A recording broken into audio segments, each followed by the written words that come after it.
So, ulit natin discussion. So, last slide, we talk about the allocation ng resources. Diba? Resources can be capital, cash, pwede siyang manpower, pwede siyang materials, machine, methods, or ability or skills ng isang employee. So, ito naman yung ating determination objectives. So, recap lang ha, review lang yung meron tayong mission na pinag-uusapan. Pag sinabing mission, that is long term. Hindi siya palaging binabago.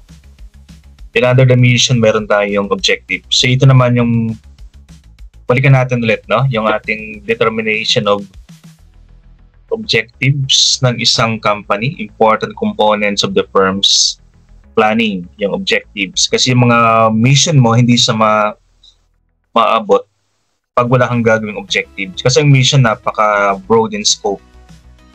So we need to determine the objectives, how to achieve yung mga mission natin. Example ng objectives, no? Objectives, sabi natin, dapat smarter yan.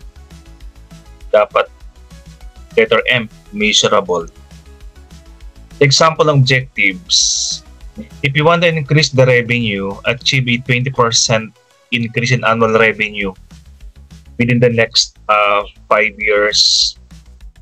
So, anong gagawin mo, di ba? To increase the revenue, expanding the products line, and enhancing marketing effort of the company.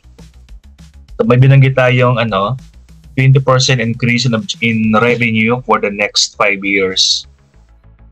So, specific yung ating objective. Ibig sabihin, 5 taon yung ating time frame. And measurable kasi meron tayong sinabing 10% or 20%. So, masusukat natin eh. Hindi na natin sinabing dapat tumaas. Kundi meron tayong percentage na tina-target, which is 20%. So, with the 20%, ma-measure natin kung na-achieve natin o hindi yung objectives. Example, pag 19% lang naabot mo, so hindi mo na-achieve objective mo. Another example objective, customer satisfaction daw. Dapat to ang ating customer satisfaction ratings will increase by 15% within 6 months. So that is specific objectives. Kasi meron tayong time frame, time bound, 6 months. Tapos measurable kasi kasi that is 15% na target ng ating sinabi. And that is also specific kasi we are talking about customer satisfaction. And attainable ba yan? Yes. 15% mababa lang yan eh. At least hindi natin dinoble, di ba? 15% lang yung ating target. So that is attainable and time-bound. Yung mga samples ng objectives natin, important component of the firm's strategic planning activities, yung mga objectives natin. Okay, so let's move on to the next slide. Yan, so ulitin na naman natin, no? Just a review ng ating SMARTER. Ang goal natin, objective should be specific, measurable, acceptable, realistic, time frame. Some books are using SMART, but siyempre, SMARTER is better than SMART, diba? So, dinagdagan natin ng letter E and letter R, extending or rewarding. Sometimes, letter E can mean evaluation, or it can be evaluate the goal, can monitor the goal kung na-achieve ba or hindi. And of course, don't forget the last one, the reward or rewarding. For the meantime, SMARTER muna. Pero siyempre, SMART test is the best, diba? So who knows, for the next few years, somebody will be coming out with the SMART test goals or objectives. Okay, so recap lang ng ating mission statement. Sabi natin, this term refers to the basic description of the fundamental nature, rationale, and direction of the company, of the firm. So, sabi ko, mission statement is long term.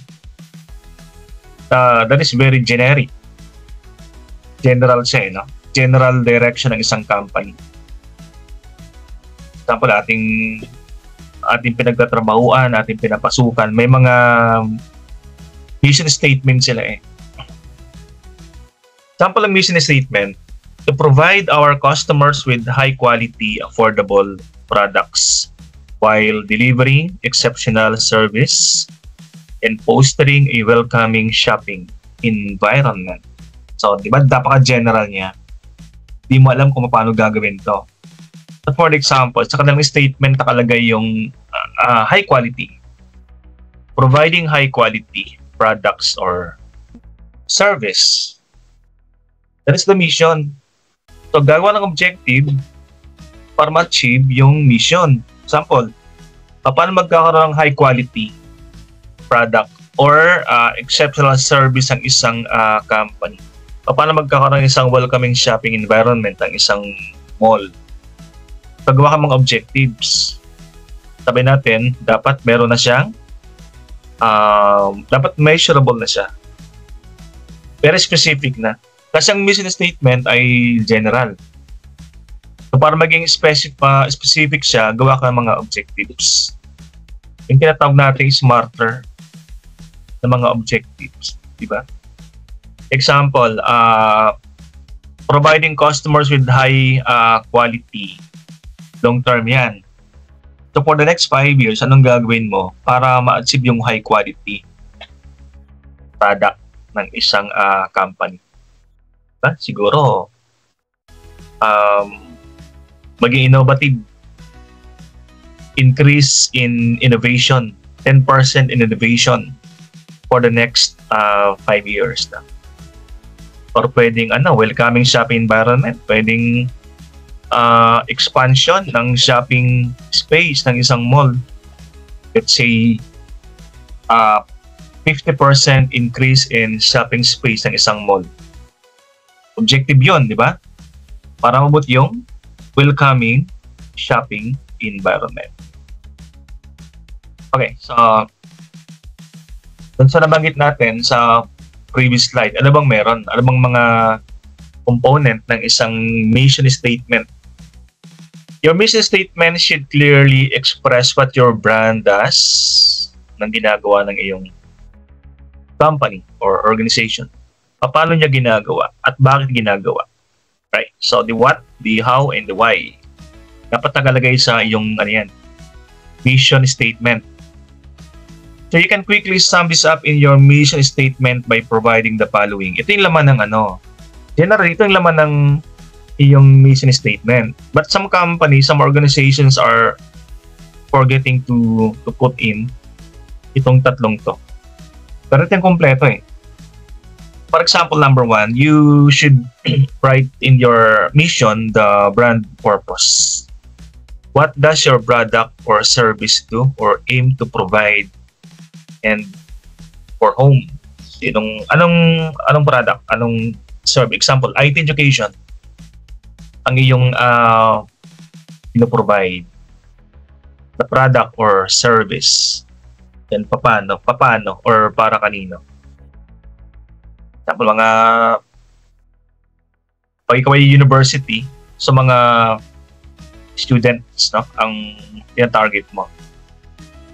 And you also mentioned the brand values. Brand values is what does your company stand for? Ito mga advocacy ng iyong company. For example, are you environmentally conscious?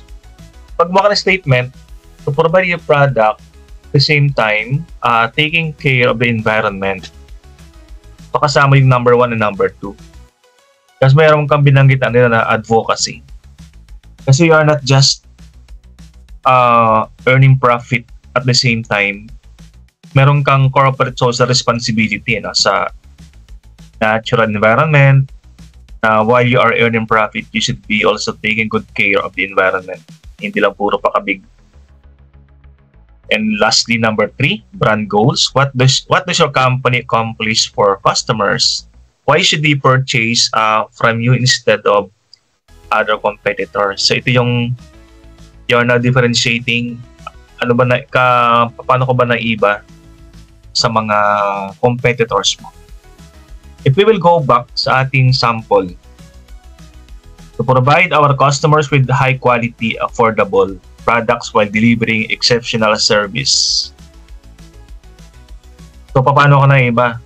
Exceptional service and welcoming shopping environment. Yan. At least you are mentioning how are you differentiated from your competitors. So, the next time, guys, that you will draft your mission, itong tatlong to isama nyo. Pag meron tayong mission, meron tayong vision. Palagi magkasama yan eh. Yung mission kanina, anong gagawin? Ang vision, basically, ito yung what are you visualizing for your company, for your brand, for your product. So, ang iyong company's vision statement, para maging inspirational daw siya, you should align the company's mission and vision. Partner, no? Partner siya. Now, ang laman ng vision mo, ay meron din siya tatlong laman or it should have this 3. Number 1, ilagay mo inspirational and ambitious. Have a lofty outlook for your company for the next 5 years, for the next 10 years. Ano nakikita mo? Anong gusto mo accomplish? For example, your vision statement should be aspirational. Aspirations. And showcase how your business will grow in the future. For example, for the next 5 years, ang gustong company ko, nasa top 10 na, no? Ng industry na ang kinabibilangan. For example, fast food industry, for the next 5 years, we are targeting that a company, I see that my company for the next 5 years is top 10. Nasa top 10 ng fast food industry. And number 2, isama tong number 2, practical and achievable. Huwag mag-target ng masyadong mataas para hindi maabot. Kaya nga 5 years, no? For the next 5 years, one of the leaders. Hindi man leader siya, but one of the leaders in the industry of fast food. At least that one is achievable. At 5 years, hindi natin sinabing 1 year. Mahirap yung 1 year nasa leaderboard ka na. Okay? Mahirap yung 1 year, number 1 ka na. So, para mas achievable siya or practical. For the next 5 years. Yan. At least for the next 5 years siguro, abot mo na yung goal mo. And number 3, general, your vision should be broad enough to encompass. Kaya nga ang vision, broad siya eh. So, kanina narrow down natin. Para maabot. Nakikita mo that is very general. Broad. So, to achieve your vision, gawa ka ng mga objectives sa ilalim, mas detalyado. So, ang vision, think of it as an umbrella for your mission statement and company objectives. The next under. So, VMC. VMO pala, VMO.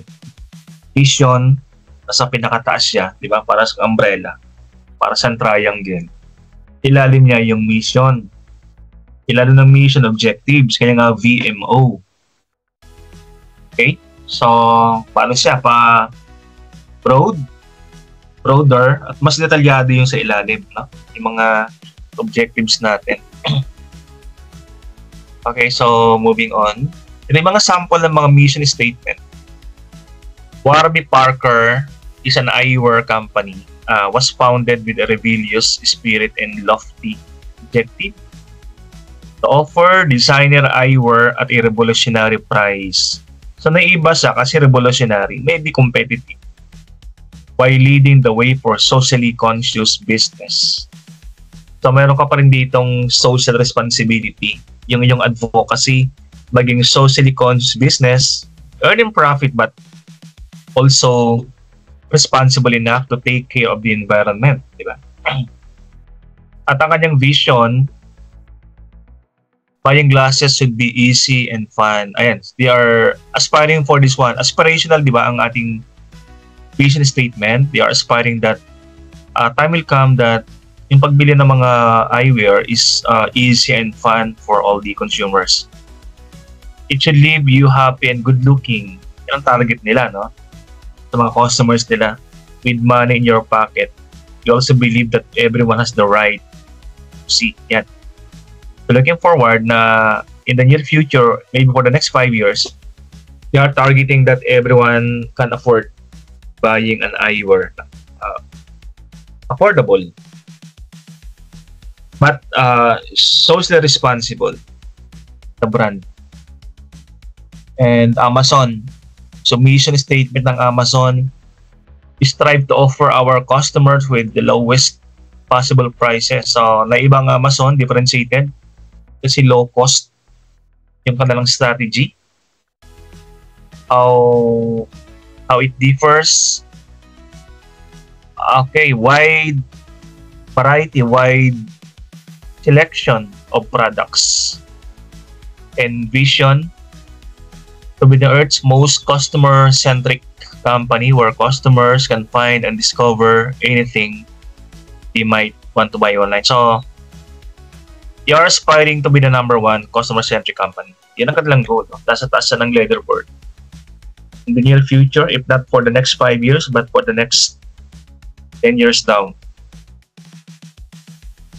And they also aspiring, ambitioning that everything can be bought online in the near future daw. Yan. Yan ang nakikita nila, no? Na sa online na lahat ng products na bibili natin. Course of action ng isang company. So from vision, go down to mission, go down to objectives. At meron pang mas narrow, mas detalyado na tayong gagawin kaysa objective. Kailan objective? Ito yung mga courses of action. Mas detalyado na siya. After the company's objectives are established, the entrepreneurs must develop a strategy. Ito yung course of action natin gagawin. So strategy, or we also call this one as the course of action natin gagawin. A strategy is carefully designed plan for achieving the firm's objectives. So, yung objectives natin para maabot, gawa tayong mga courses of action. Example, yung ating objective kanina, di ba? Increase yung revenue by 20%. Yan ang ating objective. Siyempre, meron ka pang gagawin para ma-achieve yung mga objectives mo na increase by 20%. Example, paano tataas ang revenue natin 20%? Ang course of action natin pwedeng gawin, example, we can do market research, analyze competitors' offerings, and identify customer needs to understand the market. Yan. So, knowing ano bang gusto ng customers natin. That is course of action. Pag nagawa natin to, mag-research pa tayo anong gusto ng customers. So, it can help in increasing 20% raise in revenue. That is the first course of action. So, pwede mo pa siyang dagdagan ng course of action mo para ma-achieve yung 20% revenue. Example, number 2, marketing campaigns. You can create more marketing campaigns, implementing campaigns focus on key demographics. Ibang tutukan mo ang isang target market to attract new customers. Yan. So, pag nagawa natin to, marketing campaigns or marketing research, itong dalawang course of action na yan, nakatulong siya in achieving our objective of increasing 20% yung ating revenue for the next 5 years. So, mas detalyado yung course of action. Kasi action ang gagawin di ba? Ang objective kasi parang wala pa sang action. Parang statement pa rin siya. Tagawa natin siya ng action by creating the course of action. Yan. So, dalawa lang sample ko, but you can create many course of action para ma-achieve ang increasing revenue by 20%. Okay, so move on. So after that, no? If you can imagine, yung ating pinakita una, yung process of strategic planning. Ang last part nun, balikan natin para ma-review lang kayo. Ito, di ba? Ito pag-usapan natin. After understanding the internal and external factors, ang next natin gagawin is perform SWOT analysis. Kaya nga nandito tayo sa ating slide about SWOT analysis. Yan. So, I know you are very familiar now with the SWOT. So, di ba, basically, ang SWOT, the strength and weaknesses, that is sa loob, internal, the opportunities and threats, nasa labas, external. Pag external, siyempre, you can't control. You can't. Pag internal, so nasa loob, strength and weaknesses can be controlled. So, the firm which is fully aware of its internal environment. Internal, ito yung strength mo and weaknesses. Pag ikaw ay gumawa ng isang planning, you should understand saan ka malakas, saan ka mahina. Sabihin, pag gusto mong mag-create ng product pa or yung fast food, tingnan mo, meron ka bang capacity, meron ka bang resources. Yan. Kapag wala, weakness mo yon. Baka wag mo ituloy. Diba? Or pwedeng look at your strength. May mga tao kang magaling sa marketing. So that can be your strength. People can be your strength, diba? So you can introduce in your product line. Then as well as the external. External, ito naman yung mga threats and opportunities sa labas na ginagamit natin na pag nag-develop ng strategy, we should consider itong mga to. Example, nagbabala ka ng panibagong product line, di ba? Merong batas. Those are threats that you can't control. Diba? Or pwede sa opportunities, di ba? You want to add more product line, nakita mong may mga bagong market, bagong group of people sa opportunities na pwedeng bumili or pwedeng maging potential mong customers. Ayan. So, I know you are familiar with the SWOT, although marami pang tools na pwedeng gamitin in assessing the external environment. Example, aside from SWOT, pwede mong gumamit ng pwede mong gumamit ng gap analysis Okay? Ano yung kulang ng iyong company? Alright, so lipat tayo sa new slide natin, fundamental strategies for small business. So, small business tayo kasi we are talking about entrepreneurship. Di pa tayo masyadong big time.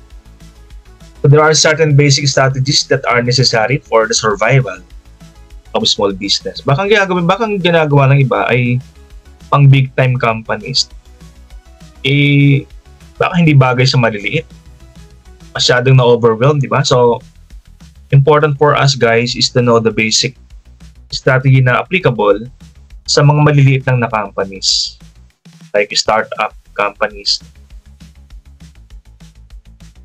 Okay. So, strategy concern for a small business. In determining what strategy to adopt.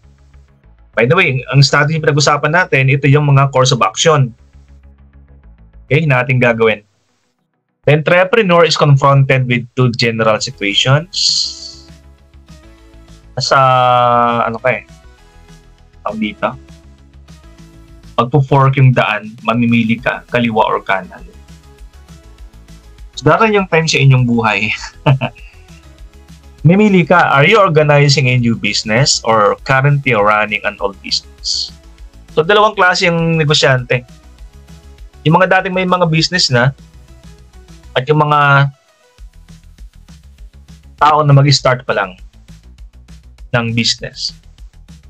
So, one or two. Kayo, you are trained as business administrator, as an entrepreneur, as a manager ng isang company. Mas okay ang employer kaysa employee. Pag meron kang capital Pero kahit wala kang capital basta maganda idea mo, yung capital nasa tabi-tabi lang. Okay. So mag-organize pa ng bagong business or you're already running. Meron sa inyo dito siguro, no, na meron ng family business. So, ikaw ay number 2. Pero in totally wala, fresh graduates pa lang sa university, you are the number 1.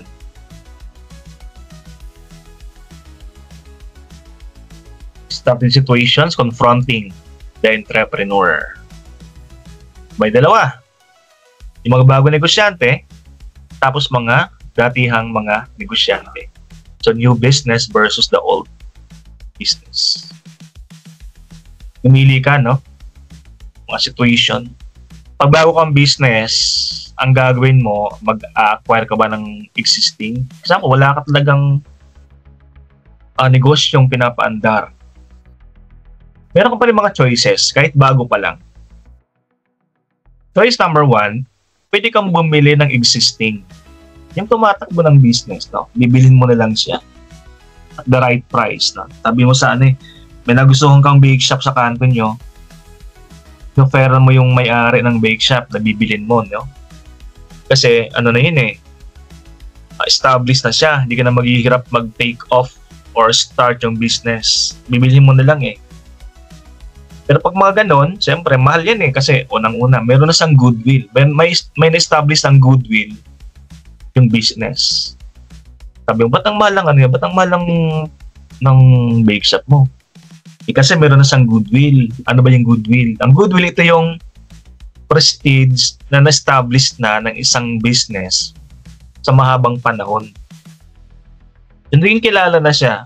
So, hindi lang yung product ang binibili mo dyan Hindi lang negosyo. Kundi yung kanyang popularity, yung kanyang prestige nga, yung kanyang reputation na maganda sa isang lugar. Kilalang kilala na siya. Siya nang pinupuntahan, no? Kasama sa binibili yan. Goodwill ang tawag natin dyan. O yung pangalawang choice mo, kung ayaw mong bumili, you can start a new business. You can start from scratch. At mayroong advantage sa dalawang yan. Pag bibili ka ng existing business, wala ka ng problema sa take-off, sa startup. Diba? Ang disadvantage niyan, baka mayroong existing problem yung business na hindi mo alam. Isa pang problem, siyempre hindi ikaw nagtayo, so parang hindi mo sa baby, no? Kasi hindi ko nag-umpisa Iba yung start a new business. Pag nag-start na sarili mong business, advantage, baby mo siya Dala siya new baby. Kung ba ikaw nagtayo, so mahal na mo yan, talagang you are the pioneer. Talagang sarili mo yan Ang disadvantage ng starting a new business, siyempre, yung take-off. At negosyo kasi ang pinakamahirap yung take-off. Yung first few months, first year, first 2 years, siya nang mahirap sa negosyo. Kasi nag-uumpisa ka pa lang. Kaya sa unang taon, 2 taon na negosyo mo, huwag mo na mag-expect ng profit. Kasi baka wala pang profit yan. Di conservative, no? Expect ka ng profit, pangatlong taon na. Yung pangatlong choice mo sa new business, you can buy a franchise. Right? So, ang pinagkaiba niyang franchise, mas kilala ang franchise business yung brand, mas kilala yan. Yan ang advantage ng franchise. Kilala na siya, supported ka sa marketing, supported ka sa operation ng franchisor mo. Pag nag-advertise yung franchisor mo, kasama ka na. Ang disadvantage ng franchise, hawak ka sa liig ng franchisor or yung pangalan or yung brand. Disadvantage, hindi ka pwedeng basta gumawa ng sarili mo kasi may agreement yan kung ano lang pwede mong gawin, kung ano lang pwede mong ibenta. So pag ikaw ay may binentang iba, example, burger ang franchise mo, magbenta ka ng siopaw. So violation yan. O pwede yung kasuhan sa kontrata nung franchisor mo. Now, yung right side, all business. Ito yung mga tao na meron ng existing business. Okay? So meron silang 2 choices. The first choice, compete with small business. Ang pangalawa, compete with large business. So pwede siya mag-grow, pwede siya mag-expand, or stay put lang dun sa current market situation niya. At syempre, meron silang kanya-kanya advantage. Okay? If you want to compete with large business, pili ka lang ng ano. Example, nasa burger business. Ang kalaban mo, Jollibee, McDo. Okay? O, huwag mo silang sabayan. Pili ka lang isang product na hindi nila binibenta. O, benta ka ng siopaw. Walang siopaw ang Jollibee, walang siopaw ang ang McDo. Kaya Mang Inasal, di ba? Anong binenta ng Mang Inasal? Inihaw na chicken, grilled chicken, or inasal na manok. Kasi wala nun ang Jollibee, wala nun ang McDo. Ayan, so to compete with them, pili ka ng isang negosyong wala sila. Okay, the next one is strategic for a going concern. The strategic problems of a small business are not as intense as those of large business. Ang going concern, ito yung companies na tuloy-tuloy na siya, no? Yung parang dire-diretso na siya, year in, year out. Yung mga bagong company kasi, hindi ka pa sigurado kung magsasarado ka next year or 5 years ka lang ba sa isang industry. So even if small business cannot compete head-on with big business, its size has a built-in maneuverability. Maneuverability is a very important competitive weapon. So, kita natin advantage ng mga maliliit lang, no? Pag masyadong malaki, ang small and parang ang sole and corporation, may mga kanya-kanyang advantage. Ang corporation, mahirap i-manage. Sobrang laki kasi, no? Maraming may-ari. Decision making, complicated. Ang small business, meron siyang advantage din. Although merong disadvantage, merong advantage. Right? Example, ang isang sole, isang small business, padali siya i-manage. Maneuverability. Ang decision making, napaka-simple. Ang decision making, simpleng-simple lang. Wala kang kahati sa profit ng isang negosyo. Diba? Pag nag-decide ka, yun na yun. Samantalang sa mga big corporation, hindi ka basta-basta pwedeng mag-decide. Kasi marami kang ka-partners dyan na i-consult. Okay. Strategies are applicable to small business. Ito yung mga tatlong following three strategies na applicable pag magtatayo ka ng isang maliit lang na negosyo. First strategy, segment the market. Kasi maliit ka lang, hindi mo kayang bentahan ang malaking market. Pag nasa clothing ka, you can't provide for all the types of clothing na binibenta. Hindi mo pwedeng pagsabay yung menswear, women's wear, teenswear, pang toddler, hindi. Kasi limited ang resources mo, limited ang capability, ang skills. Para ka nagsubo ng napalak ng malaking pagkain na hindi mo kayang lunukin. So pag maliit ka lang, you segment the market. Pati mo yung market, then you pick out just one slice of the market. Hindi mo kayang kainin ng buong pizza, no? Kuha ka ng isa. At mas makakain mo yun ng buo. Mas masarap. Hindi ka mabubulunan eh. Parang ginawa ng Cebu Pacific, di ba? Yung sample ko palagi sa Cebu Pacific. Ang Cebu Pacific, kumuha sa isang market at yun ang kanyang sinerve. Ito yung market na malalapit lang. Di ba ang PAL International? Kasi Cebu Pacific, kumuha siya ng isang market lang. Regional market, mga budget market lang. Mga budget consumers lang kaya tinatarget. Air Asia, ganun din. Mga malalapit lang na destination. Para ma-serve mo ng maganda yan. Pag isang school ka, huwag kang sumabay sa UP. Ang UP, lahat ng course nandun eh. Dipili ka lang isang course na kaya mong i-serve based sa capability mo, like marketing. Example, sa QCU, ang College of Business doon, entrepreneurship lang yung kanilang ino-offer doon. So, specific. May mga school na kilala sa isang course hindi lahat. Diba? Example, pag sinabi nating PMI, so maritime, maritime transportation. Pag sinabing PCCR, sa mga criminology. Metro Manila College, criminology. Yan. Huwag may offer lahat. Diba? Number 2, strategy ng small business, efficient use, that should be used na. Efficient use of research and development. Okay? So, kahit malit kang company, mag-ano ka rin sa research. Kasi may mga marketing practice, strategy, product na hindi pa na-research eh. So, para meron kang isang matatarget na market o talagang masasabing sa'yo lang talaga. Ikaw nag-initiate, ikaw nag-innovate, gawa ka ng research. Okay? At may budget tayo para dyan. Ibig sabihin, you can't avoid research eh. Kaya nga meron kayong research subject kasi gagamitin nyo to pag kayo nag-start na ng inyong mga sariling company. Okay? And number 3, think small. Sa una lang, think small. Kasi we know that we start with something big, use something small. So think small lang muna. So masadong mataas pag no? Pag masadong mataas lipad mo, baka yung pagbagsak mo, lagapak din. Pag lumipad ka ng katamtaman lang, bumagsak ka man, hindi masyadong may injury. So think small.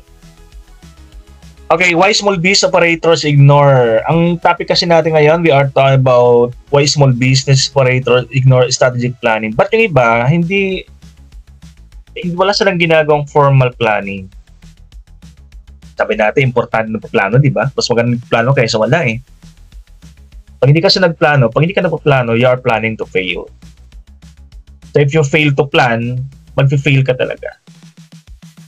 Dapat meron, but some companies are not doing that. May mga companies na hindi siya strategize. Kasi important as it is, strategic planning in small business, kahit small business lang, kahit small management lang, gawin natin, but some are ignoring this one. This situation is true in many parts of the world, including the Philippines. So anong mga reasons bakit iba hindi nag-strategize? Ito mga reasons. Ba't walang plano? Buti na lang kayo ay graduate ng inyong mga university or sariling company like BMC, Quezon City University. No? At least, you are naman expert. Ba hindi ka plano, hindi alam ang format, hindi alam ang gagawin. Diba? So, lack of expertise. Ang ginagawa. Siguro wala silang strategic planning na subject. Kayo meron. Strategic management na subject. Number 2, although yung number 1, lack of expertise, pwede ka namang kumuha ng coaches eh. Diba? You can consult. Some people. May mga consultancy naman eh. Pag wala expertise. Number 2, inability to get started. Okay, sabi ko kanina, ang pinakamahirap talaga sa isang negosyo mag-start. Yung pag-take off ng negosyo. No? Paglipad ng aeroplano, pinakamahirap eh. Number 3, uncontrollable, often intangible variables. May mga factors kasi, di ba? Example, political. Ang politics, di mo makokontrol kasi nasa labas. Pagpaplano ka na sana for the company, example, expansion. Kaya lang, because of situation, nagpalit ng presidente, magulo yung politika sa isang country, yan, or legal, or environmental, which are uncontrollable. Number 4, wala kang resources na gagamitin. Wala kang machinery. Plano kang mag-expand, wala kang machinery. Plano kang mag-expand, wala kang manpower, wala kang capital. Wala kang materials, wala kang method. Number 5 reason, but they ignore planning. They focus on daily operations. Kasi ang strategic planning, long term, mahaba. 1 year, for 5 years, yan. Iba ayaw mag long-term planning. Ang kanilang gusto, kung ano lang yung pang-araw-araw planning. Parang they are living by the day. They don't want to live by year or month. Anong gawin sa isang month, anong gawin sa isang taon. Parang sabi nila, we will cross the bridge when we get there. Gagawin natin yan kung nandyan na. Habang wala pa, mag-focus muna tayo sa daily operation natin. Lastly, failure to realize the importance of strategic planning. Di nila alam ang reason. Kasi hindi nila gagawin kung hindi nila alam yung advantage, no? Strategic planning. Basic advantage, importance ng strategic planning or planning in general. If you fail to plan, you are planning to fail.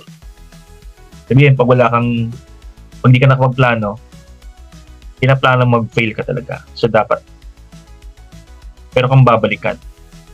Iba nga, nag-fail, wala, may plano na sila. Iba nag-fail kahit may plano na sila. How much more, no? Pag wala kang planong ginawa. So, yung mga reason. And I think that is the last slide for the day. Tinan ko. Okay, that is my last slide. I want to credit Google for the images I use in my presentation. And with that, guys, thank you for watching. And this has been Dr. Cortez signing off. Bye, everyone.